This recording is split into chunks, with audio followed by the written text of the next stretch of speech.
madame, bonjour monsieur. Përshëndetje zonja dhe zotrinj. Parlons au sujet d'Aristote. Sot do të flasim për Aristotelin. Date de vie d'Aristote. Jetësia e Aristotit 384-322 ans avant la naissance du Christ. shtrihet nga viti 384 deri në vitin 322 para lindjes së Krishtit. Source sur la vision du monde d'Aristote. Cilat janë burimet mbi vizionin e botës dhe filozofisë së Aristotit që kemi? Aristote, première analytique. Veprat e Aristotit, premier analitik, Deuxième analytique. Analitika e dytë, Métaphysique. metafizika, Politique. politik Catégorie. dhe kategoritë. Biographie courte d'Aristote. Një biografi e shkurtër rreth jetës së Aristotelit. Né en 384 à Stagyr, une cité située sur la péninsule de Chalkidike en Macédoine. I lindur në vitin 384 në Stagire, e cila ndodhet në peninsulën e Kalidiki në Maqedoninë antike. Aristote est le fils de Nicomaque, médecin personnel du roi à Amintas III de Macédoine. Aristoteli ishte djali I një Nikomak, I cili ishte mjeku personel I mbretit të Maqedonisë asaj kohe, Amintas III. Amintas I treti. Il est donc issu d'une famille aisée et cultivée. Pra, ai vinte nga një familje paqët e begatë e kulturuar. À l'âge de 17 ans, il se rend à Athènes pour intégrer l'Académie de Platon, où il reste jusqu'à la mort de son maître en 347. Në moshën 17 vjeçare ai shkon në Athinë për të bërë pjesë e Akademisë së Platonit, në të cilën ai ndeti deri të cilën ai ndoqi dhe ndeti derisa mjeshtri I tij vdiq, domethënë Platoni, në vitin 347. En 343, il est invité par Philippe II de Macédoine à prendre en charge l'éducation de son fils Alexandre, qui deviendra par la suite Alexandre le Grand.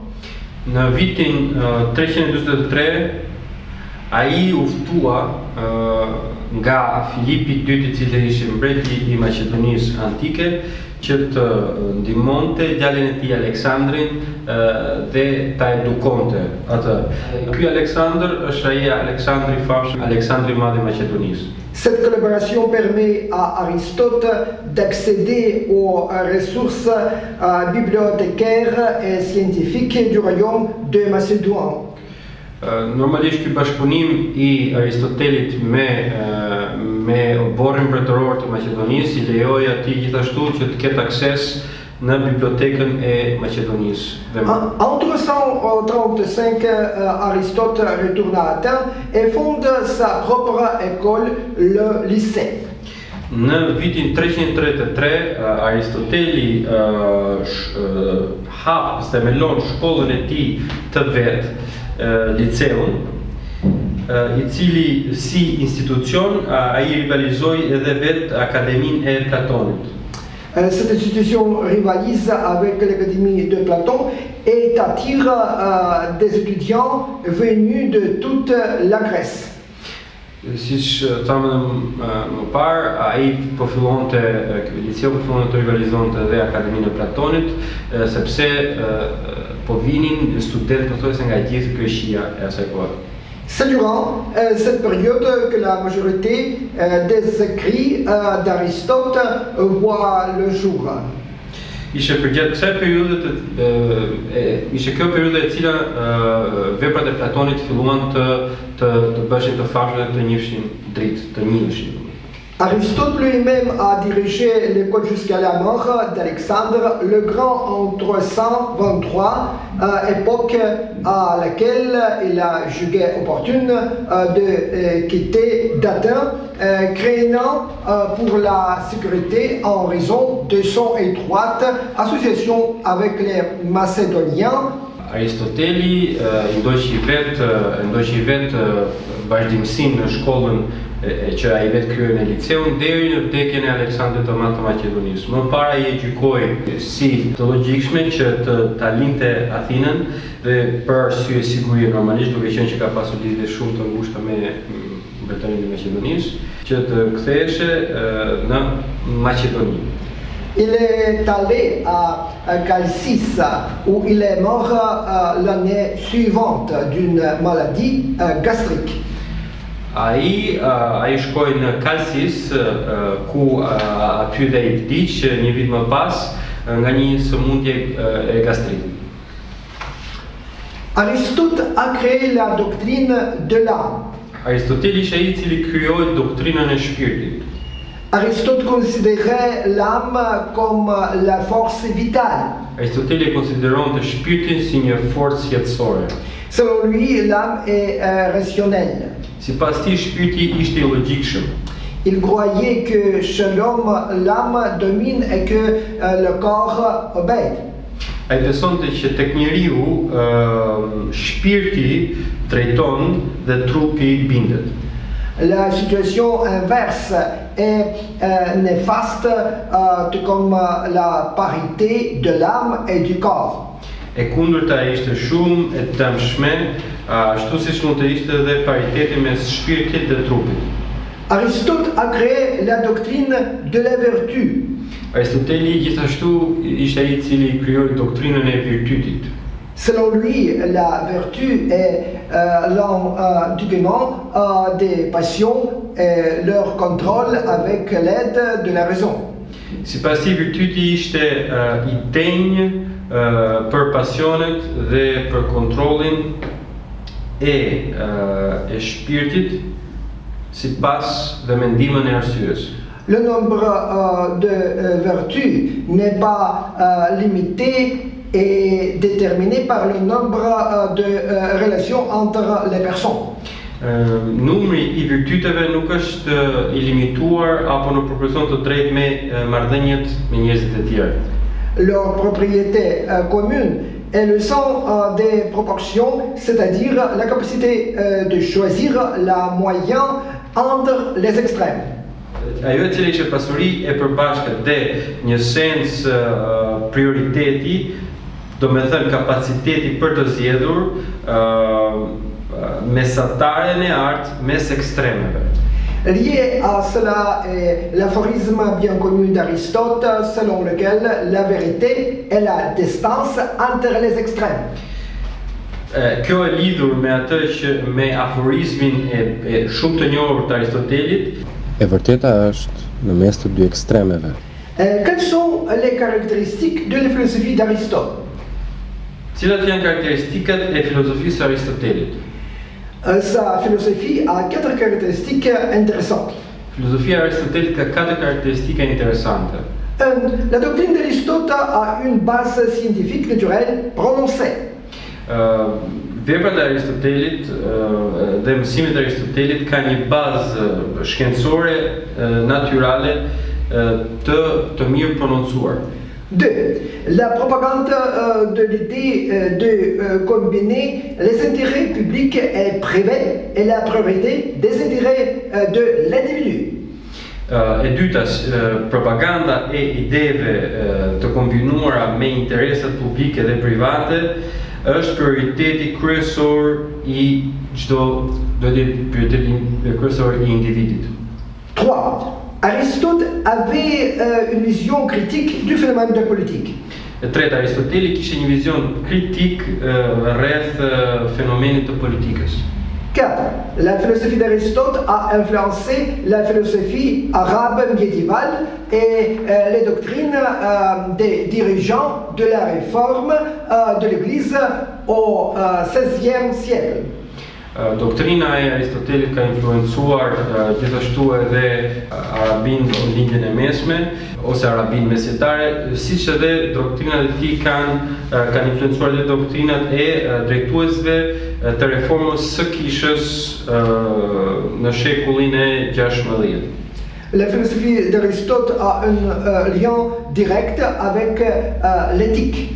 Filozofia e Aristotelit ka një lidhje direkte me etikën. Il a essayé de comprendre l'essence de l'âme humaine. Ai u përpoqi të kuptonte esencën e shpirtit njerëzor. Il était un scientifique encyclopédiste et pensait globalement. Ai ishte një shkencëtar enciklopedik dhe mendonte në pamje të gjerë, në përgjithësi, në tërësi. Sa démarche scientifique repose sur l'observation attentive du monde qui l'entoure. Veprimtaria e tij shkencore që mbështetej mbi observimin shumë të kujdesshëm mbi botën që na rrethon. Il est facile de voir que de nombreuses idées de la philosophie classique de Grèce antique coïncident avec les idées du christianisme et ne contredisent pas la Bible.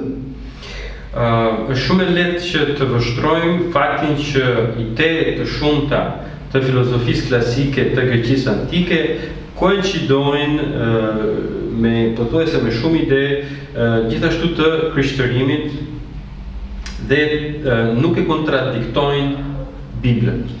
Mais il faut se rappeler que Socrate, Platon et Aristote ont vécu avant le Christ et qu'ils ont adhéré au paganisme. Por duhet të mbajmë mend gjithashtu që Sokrati, Platoni, Aristoteli kanë jetuar në një kohë kur Krishti akoma nuk kishte ardhur në skenë dhe që ata aderonin në fenë pagane. Restant voyants, ils se sont approchés le plus possible des vérités bibliques, y compris du monothéisme, car ils ont fait le meilleur usage de l'intellect qui est un don de Dieu. Duke qëndruar pagan, ata u afruan në mënyrën më të afërt të mundshme të vërtetave biblike, duke përfshirë gjithashtu edhe monoteizmin, sepse ata vetë bërë më të mirën që të përdornin intelektin në emër të Zotit. Et là, leur adhésion au paganisme les a empêchés de croire sincèrement en un seul Dieu et de s'engager fermement sur le chemin de la connaissance de Dieu.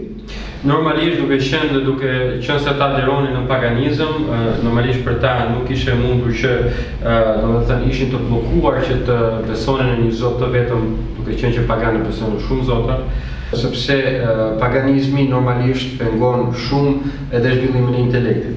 Mais leur activité intellectuelle n'a pas moins prépare la conscience publique du monde gréco-romain à la perception des idées du christianisme dans l'avenir. Por idetë dhe veprimtaritë e tyre intelektuale normalisht që shtruan rrugën për shpërhapjen e krishtërimit që do të vinte më vonë në të ardhmen.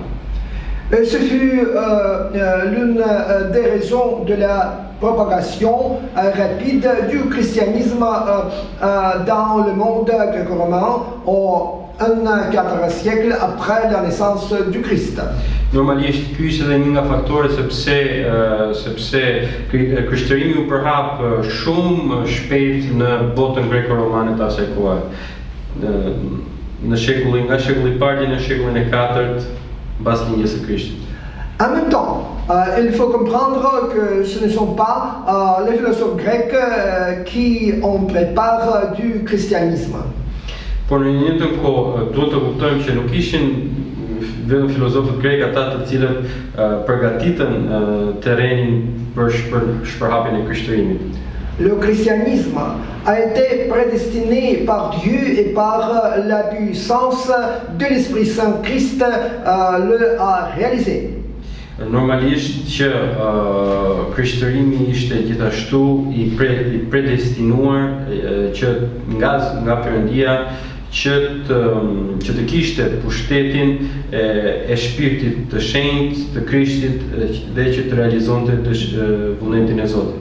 Mais la philosophie classique grecque antique, malgré ses défauts, a largement réformaté la conscience publique, la préparant à la perception des vérités bibliques.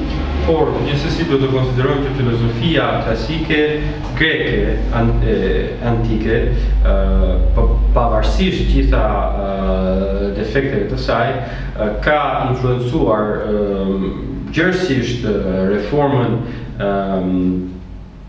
reformën dhe ndërgjegjen e publikut të gjerë, duke përgatitur atë për shpërhapjen e të vërtetave biblike.